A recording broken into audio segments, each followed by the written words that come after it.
And one of the reasons you hear people saying, well, there's no archaeological evidence for the Exodus. You know why they're saying that? Because they're looking 200 years too late.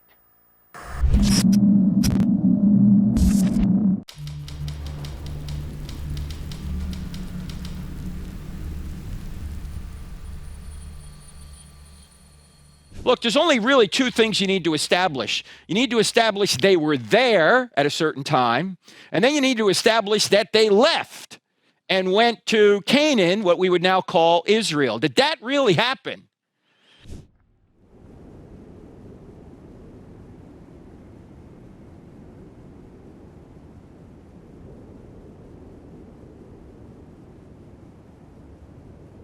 We're going to try and figure out who is this Pharaoh's daughter that pulled him out of the Nile.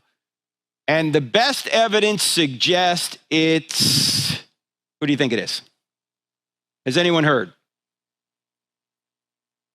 Very famous woman in Egyptian history. Cleopatra? No, way too late. Cleopatra's much later. Yes, someone said it. It is Hatshepsut. Who is Hatshepsut? You see this temple right here? That's her mortuary temple. Now, here's the genealogy. These dates are not set in stone. Chronology in ancient Egypt is highly debated. In fact, many Egyptologists would probably move this a couple of decades closer to us, all right? But these are the dates that my Egyptologist, who we had as a guide in Egypt, said he thinks these are the correct dates. So there's Thutmose I. Now, Thutmose I is the Pharaoh, in our view anyway, in the Bible who's ordering the death of the babies, okay? So Moses, by this dating, is probably born around 1526. Okay, so he's what? He's 13 years into Thutmose I's reign. This guy has Hatshepsut by a wife. That's the only child by that wife that survives. She's a daughter. He also has Thutmose II from another wife. He then marries Hatshepsut, and he has only a short reign. He produces, after Hatshepsut pulls Moses out of the river, he produces Thutmose III, who has a 54-year reign. This is the guy that wanted to kill Moses, and we'll explain why here in a minute, all right? So Hatshepsut, assumes the throne for about 22 years while this guy's at military school. So of this 54-year reign, he only really reigns himself for 32 years because the first 22, she's reigning. You guys with me on this? You guys keeping score at home? All right, okay. Now, he gives birth to Amenhotep. His wife gives birth to Amenhotep II, who is a very arrogant pharaoh, and we think this is the Exodus pharaoh. Now, underneath this mortuary temple, if you go out here, if you see this long walkway here, well, it's off camera here, but to the right here, down a hill is an entryway to another tomb. And this is what the entrance looks like. They built an awning over it, and it goes down. But look at what this sign says above it. Senenmut, from the 18th dynasty. Senenmut means mother's brother. There are some archaeologists that are saying this is Moses. This is his Egyptian name. Because, there are many different names. Remember when Daniel and his colleagues were taken to Babylon? They gave them Babylonian names. Well, maybe they gave Moses this name. Mother's brother? Well, anyway, what we're going to see here in this short video, we just took this in December of 2024. You're going to see we're going to see me standing in the mortuary temple right about there. And we're going to explain that this guy, Amenhotep II, tried to erase Hatshepsut's name from her own temple. And why do you think he wanted to do that? Well, let's see. Let's take a look.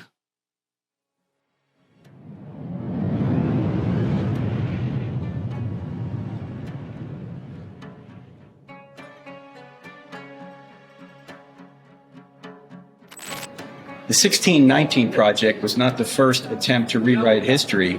They tried to rewrite history in ancient Egypt as well. We're in the Hatshepsut Temple, and she was the woman that pulled Moses out of the water and later for a time became Pharaoh herself. Well, her name has been scratched out of her temple at certain points by Amenhotep II. He tried to replace his name with it. Why? Because Amenhotep II was the Pharaoh of the Exodus who got dope-slapped by Yahweh and Moses, and he didn't want any memory of Hatshepsut, who brought up Moses. So he tried to take over this temple for himself, even though it was built by Hatshepsut, probably designed by Moses himself. In fact, some people say Moses's Egyptian name was Senenmut, and Senenmut's grave, or I should say tomb, is almost under this temple, at the front of this temple. That tomb was never used. It was destroyed because Moses obviously left Egypt, went to Midian for 40 years, and when he came back, he was not going to be buried here. He took the Israelites just outside the Promised Land.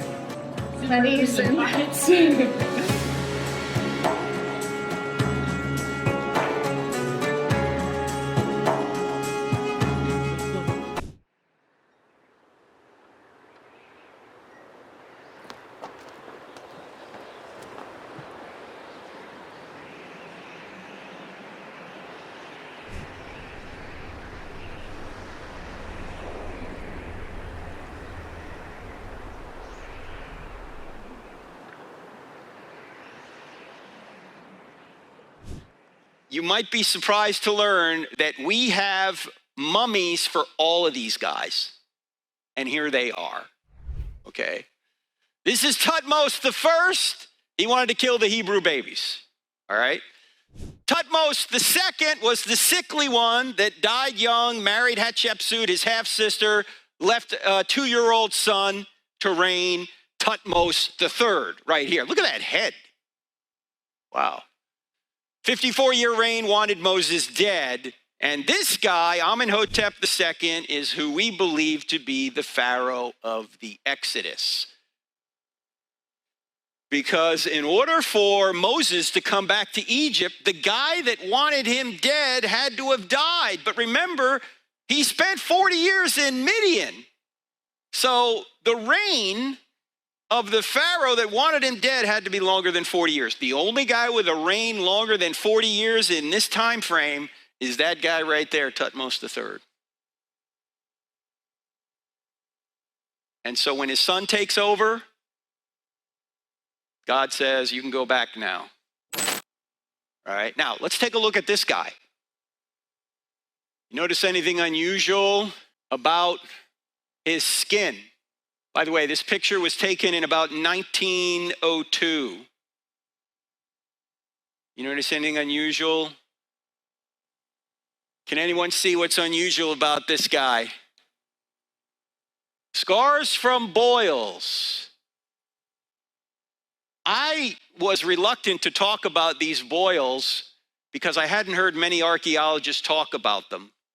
But my guide alerted me to them back in December of 2024 in Egypt. And then I read an article that the Armstrong Foundation put out where another archaeologist alerted me to it.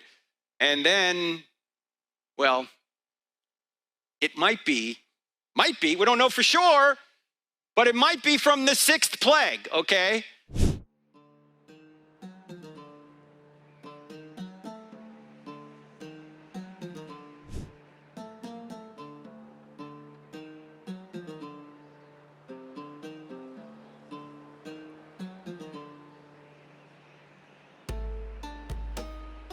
Let's start right here at the Egyptian Book of the Dead and go to Exodus chapter 7 and Exodus chapter 8, because there's a couple of scriptures in this section of the book of Exodus that'll be relevant to the Egyptian Book of the Dead.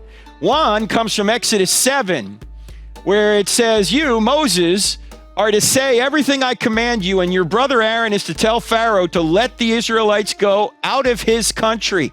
But I will harden Pharaoh's heart, and though I multiply my signs and wonders, he will not listen to you." Now, a lot of people have consternation with this idea of God hardening Pharaoh's heart, because if you harden Pharaoh's heart, well, how do you make him responsible for not obeying you? Why don't you soften his heart so he can obey you? Doesn't it seem like God is being unfair here? But you also see that Pharaoh hardened his heart first, and God completed the process. And Paul talks about this in Romans chapter 1, right? If you suppress the truth long enough, God's going to give you up to your own desires, to the point that you not only have futile thinking, you're given up to a depraved mind where you're not only doing evil, but you're cheering on other people who are doing evil, which is a perfect description of our culture today.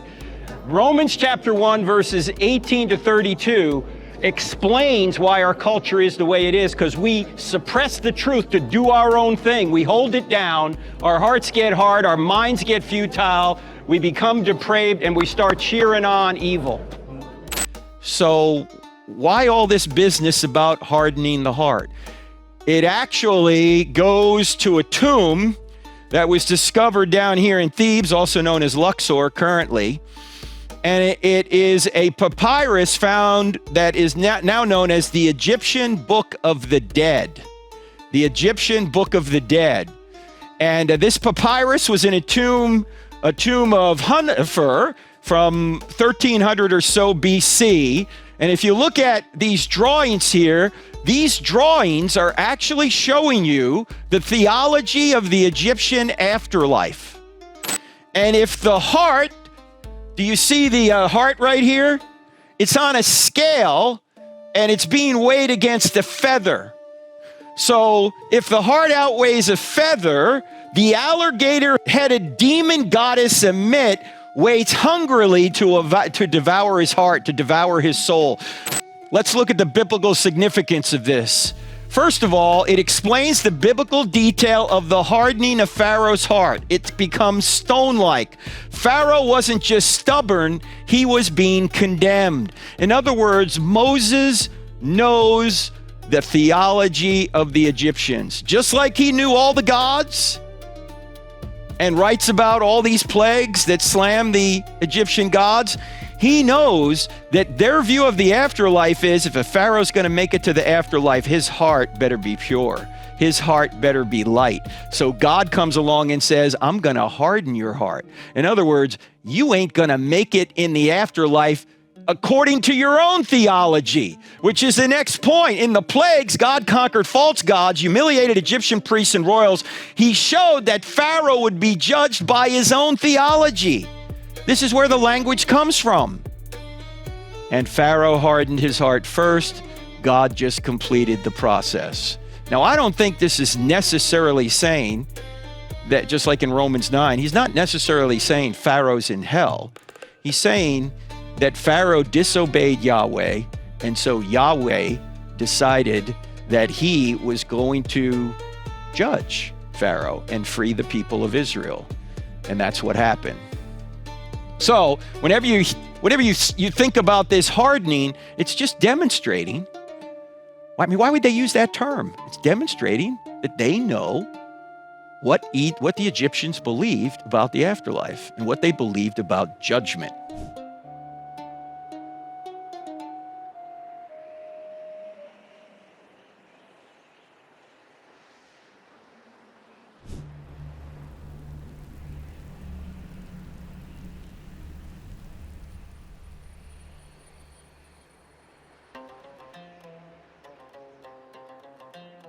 This stela behind me was found in 3 pieces and put back together. It's a stela erected by the Pharaoh of the Exodus, Amenhotep II. And in this stela, he brags that he went into Canaan and got 101,000 slaves and brought them back to Egypt. Now, why would Amenhotep II, the Pharaoh of the Exodus, need 101,000 slaves? Maybe because he just lost a whole bunch of them in the Exodus. This is very interesting. This is the elephantine stele of Amenhotep II, the Pharaoh of the Exodus. That's our theory anyway. Go to Exodus 14. All Pharaoh's horses and chariots and horsemen followed them into the sea. At daybreak, the sea went back to its place. The Egyptians were fleeing toward it, and the Lord swept them into the sea. The water flowed back and covered the entire army of Pharaoh. Not one of them survived. All right, what does this have to do with a stele or a stela on an island in the Nile? Well, this stela right here was found on this island, which still exists today in the Nile. Comes from about 1440 BC, and it records one campaign by Amenhotep II, who raided Canaan, where he brought back 101,128 slaves, according to this thing. Now, why? Why would he even need to do this? He must have lost something. He lost his brick masons in the Exodus, perhaps. This is all circumstantial, right? We're just pointing out that this stele comes from this guy, the Pharaoh of the Exodus. He decides, after the supposed date of the Exodus, he's got to go to Canaan and get a whole bunch of slaves. And the biggest slave raid prior to this time by an Egyptian pharaoh was apparently 5,700 slaves. This guy's saying he's got over 100,000 in one raid. And most scholars say he's exaggerating. By the way, there's one other thing you need to know about Amenhotep II. He's a braggart, a big braggart. He's very stubborn, which fits with the Pharaoh of the Exodus. Now notice, they didn't believe the numbers are exaggerated, but the timing and circumstance nevertheless provide indirect evidence for the Exodus. And here's the biblical significance of this. It suggests this early date for the Exodus. Why?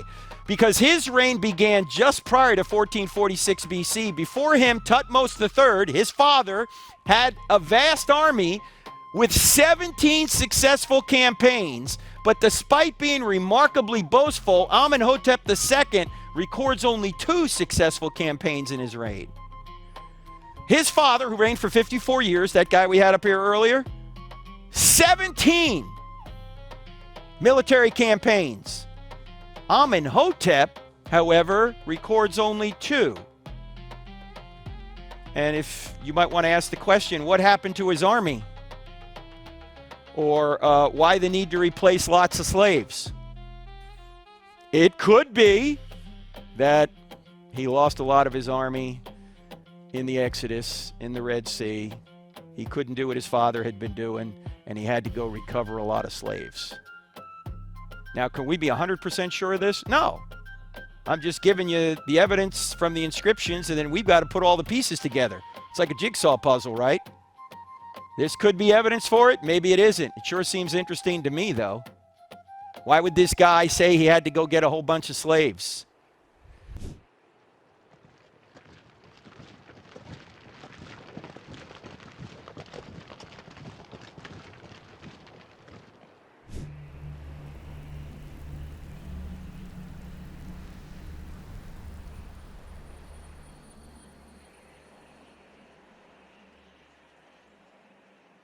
Here is the granddaddy of them all. Go to Exodus 3:15. This is Nomads of Yahweh. This is Yahweh's name, the great I am. And it's also put forth as Yahweh. And it's called the Nomads of Yahweh inscription. Sometimes it's called the Shasu of Yahweh name ring. We'll get to that here in a minute. And it was found in 2 Egyptian temples in modern-day Sudan. Soleb, that's a 1400 BC inscription, and Amara West, a 1300 BC inscription. So you've got two Yahweh inscriptions in ancient Egypt. We don't have, as far as we know to this point, any Yahweh inscription that early from Israel. And it's on this pillar right here on the backside. It's right here. I've come a very long way to see this inscription, which from the Egyptian hieroglyphics reads, "Land of the Nomads of Yahweh." It dates to the end of the 15th century BC. It's over 3,400 years old, and that makes it the oldest mention in an inscription of the name of the God of Israel. So basically, this inscription is saying there were nomads in Egypt who worshiped Yahweh. So this seems to me to be quite stunning evidence that you can respond with when somebody says there's no evidence that the Israelites were even in Egypt. Oh, really? Why are there inscriptions in Egypt? The oldest inscriptions ever that say Yahweh, these people worship Yahweh.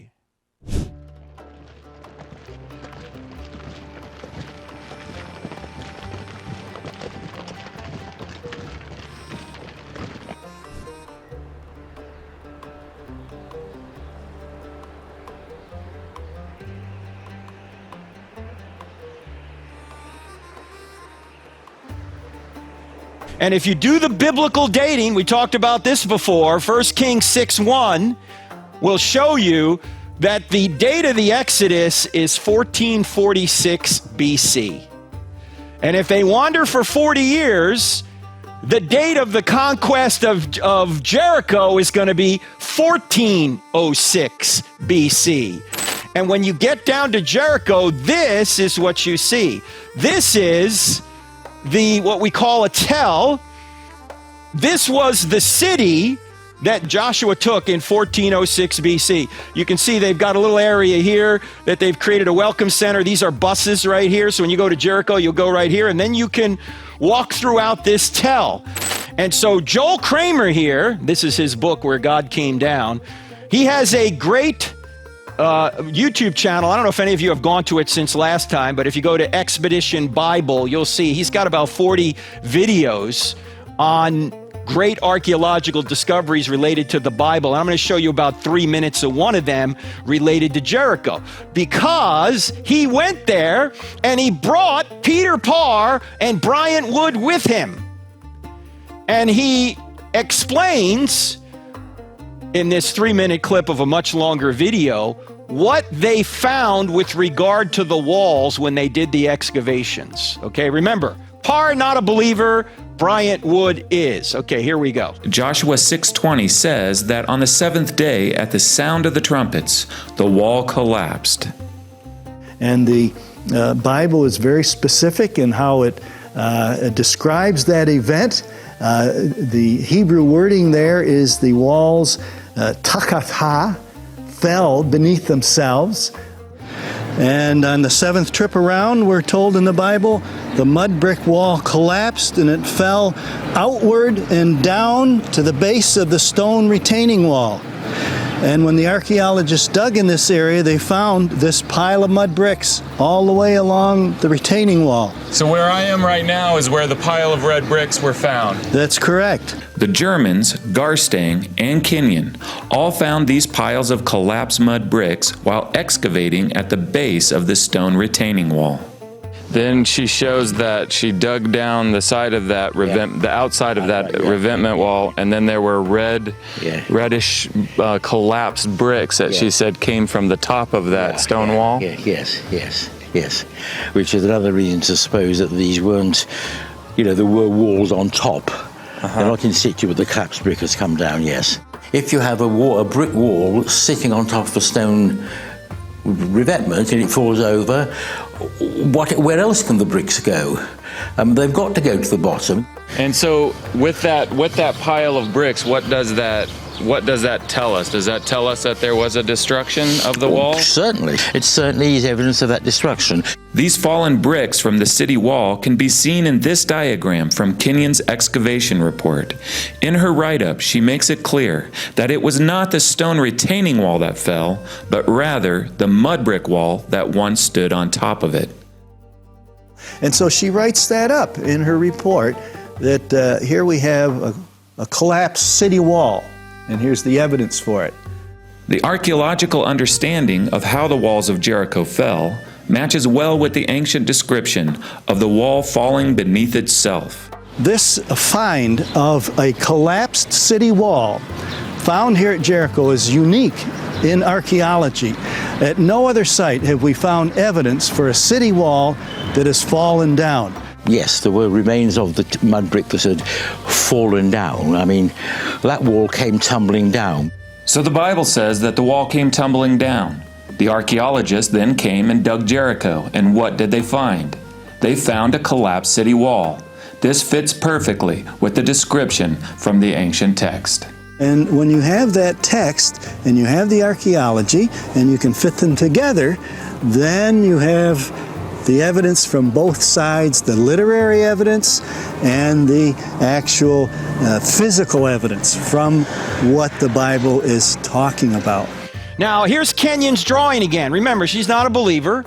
There was fallen mud brick that came off this wall, and remember the second wall we had up there? They both came down and created this ramp. So when the Bible says they're just going to shout, the walls are going to come down, and they're just going to walk into the city, that's exactly what it appears what happened.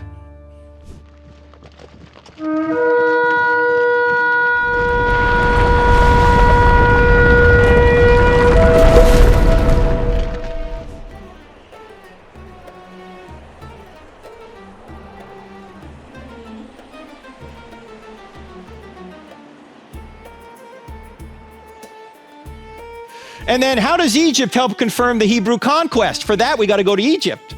And when you go to Egypt, you're going to find something down here in this city called the Amarna letters. Way back in 1891, William Flinders Petrie found what are called the Amarna letters.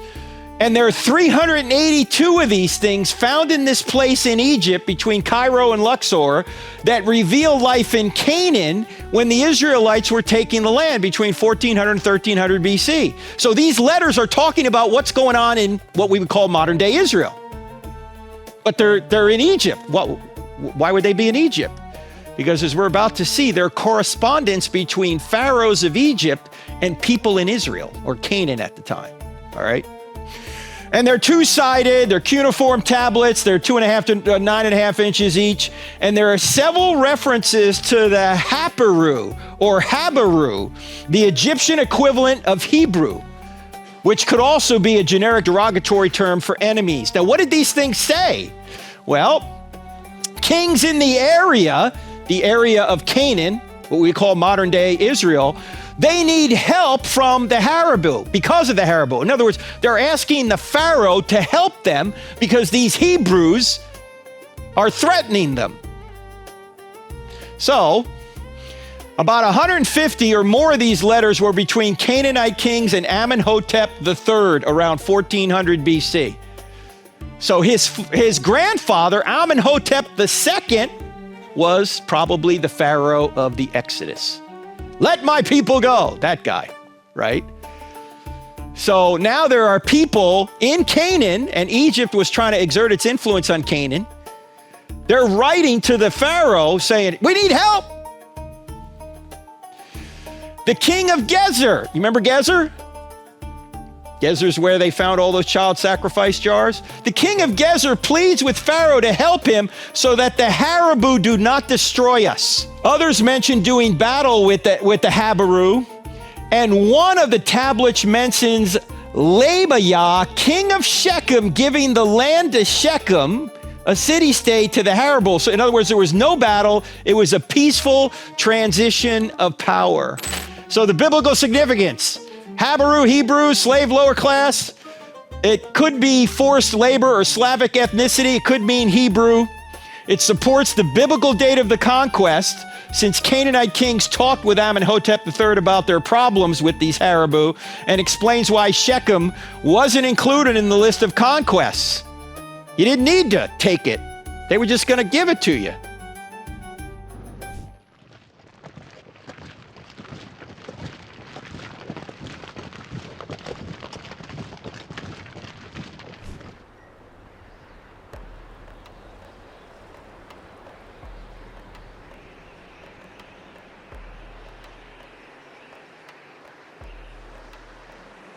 The Berlin pedestal. It says Berlin because it's in Berlin now. It's in the one of the museums in Berlin. It wasn't found in Berlin, okay? And this is very interesting. Go to Exodus 19. You yourselves have seen what I did to Egypt and how I carried you on eagle's wings and brought you to myself. Now, if you obey me fully and keep my covenant, then out of all nations you will be my treasured possession. Although the whole earth is mine, you will be for me a kingdom of priests and a holy nation. So God is trying to make a nation through whom he's going to bring the Messiah. And you know, I think in Deuteronomy he says, I didn't choose you because you were great. I didn't choose you because you're better than anyone else. In fact, you're the least of all peoples. But I chose you to show my glory through you. And so this is what he said he's going to do. He's going to make them a great nation. The question is, when were they a nation? When did they become a nation? And for this, we've got to go to Egypt. We're not exactly sure where this was discovered, but this is called the Berlin pedestal. It was discovered by Ludwig Borchardt. When? About 1913, we think, in Egypt. And it's housed now in Berlin's Egyptian Museum. They think it's between 1550 and 1292 BC. It's bought off an Egyptian antiquities dealer. Each nameplate, or cartouche they call it, has hieroglyphics, and it suggests an Egyptian origin. Otherwise, we're not really sure what the origin is. And so this is a hieroglyphic cartouche. And you say, well, what are these? What do these mean? Well, it contains the oldest but disputed mention of Israel. You see this cartouche over here? It's like cracked right here. There's a piece of it missing. And they think this is Israel. Why? We'll get to it here in just a minute. The dispute is negligible, however, since the name Israel is partially intact and the rest inferred from the context. What's the context? Here it is. Check this out. This nation of Ascalon, this nation of Canaan, this nation of Israel. You can see what we don't have here is the red part. We have the black, we don't have the red. It would be like if I said, the God of Abraham, Isaac, and Jacob. You would know what the third one was. They go together. Or if I said I'm going to go to the West Coast. I'm going to visit California, Oregon, and What are you going to say? Washington, right? Even though I might not have the whole word there, you know in context what this means. So, what's the significance of this biblically? Israel existed as a nation for a time alongside Canaan, as scripture testifies in Joshua and Judges. And also the nation of Israel already existed before the late date proposed for the Exodus. What's the late date proposed for the Exodus? Like around 1275 BC. We'll see here in a few minutes that seems that the best evidence shows the Exodus took place in the 1400s, not the 1200s. And one of the reasons you hear people saying, well, there's no archaeological evidence for the Exodus. You know why they're saying that? Because they're looking 200 years too late. If they look 200 years earlier in the 1400s, they'd find everything we're talking about here.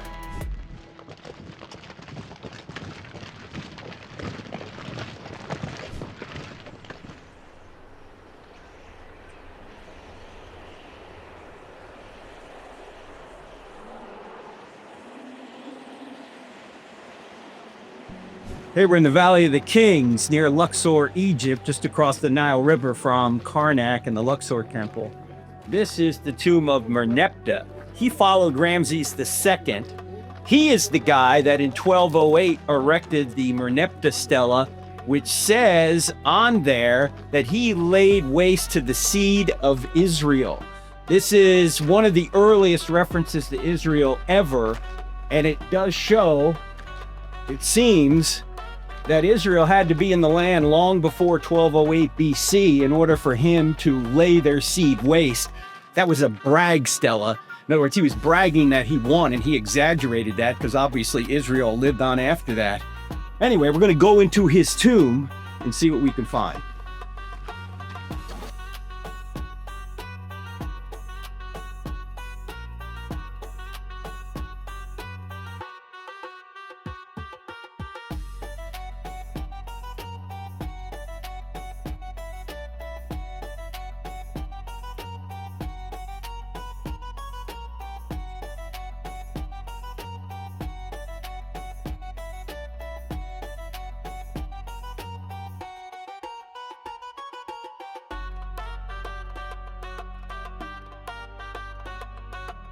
This is the tomb of Pharaoh Merneptah, who died in 1203 BC. You see the scarab here? That was a symbol of resurrection. He is the guy that said Israel's seed is laid waste. Israel still exists. He doesn't. This, of course, is the top of the sarcophagus, Pharaoh Merneptah, laying down at least 80 steps into the ground here in the Valley of the Kings.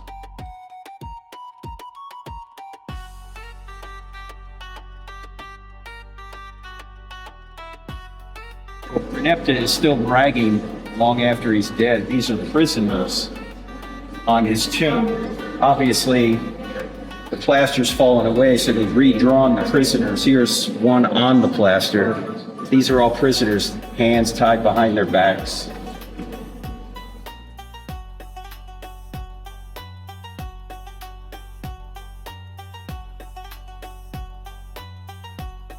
There's the key of life right there.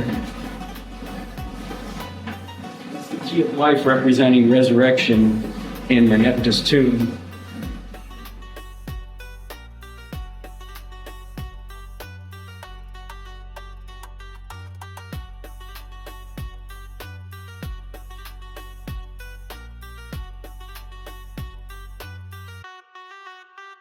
Ladies and gentlemen, this is one of the most amazing archaeological discoveries in history related to the Bible. This is the Merneptah stela. There was a pharaoh in Egypt by the name of Merneptah. He came right after Ramses II. And this stela, this victory statement, comes from 1208 BC. So this thing is over 3,200 years old. And if you look down here, you can see how it's kind of worn more black because people were actually touching the inscription that mentioned that Israel as a nation had been laid waste by Pharaoh Merneptah in 1208 BC. Well, how could that be if the Exodus took place in the 1200s, like many people say? The much more consistent date for the Exodus, according to the Bible and archaeology, is the Exodus took place in the 1400s BC, particularly according to the Bible, 1446 BC. That would have given the Israelites enough time to get into the land and become a nation, so later Merneptah could brag that he had beaten them. This is amazing. It's 3,200 years old, and it's got Israel on it.